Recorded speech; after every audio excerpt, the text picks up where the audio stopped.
Hi friends, welcome to my channel. In this video I'm going to discuss about ceiling fan wiring diagram. Ceiling fan runs on single phase power supply. Because of that, the motor that is used in the ceiling fan is also a single phase motor. These are the main parts of the ceiling fan. Out of these, motor and capacitor are the major parts. Single phase motor requires a starting method because they won't generate the required phase shifted magnetic field, and because of that the motor without the starting method only uh, it will vibrate, it won't rotate.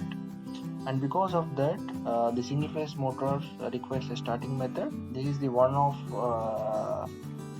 the method, that is a capacitor start method, and the motor that uses this method is known as capacitor start AC induction motor. Here if you see, this is the main winding or running winding, this is the starting winding or auxiliary winding, this is the series capacitor and centrifugal switch.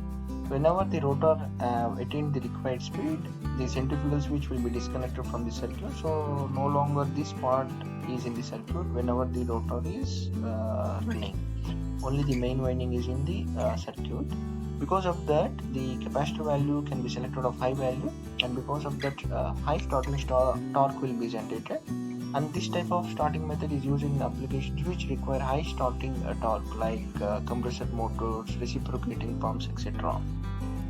Whereas ceiling fan uses a different starting method, that is permanent split capacitor method, and the motor that uses this method is known as permanent split capacitor AC induction motor or capacitor run motor.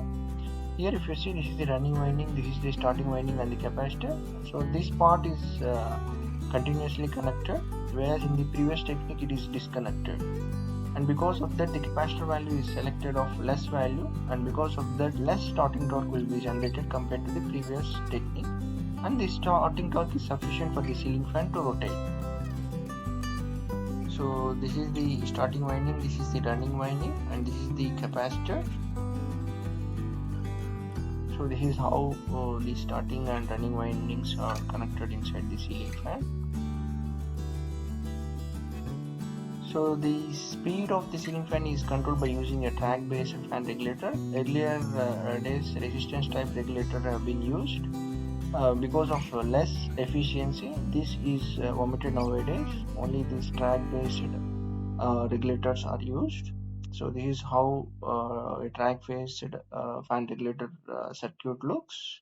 There is a diac, and there is a variable resistor whose resistance varies depending upon the position of the knob, and this diac allows required amount of the current, and the track applies only the particular voltage to the fan motor. Thank you for watching my video.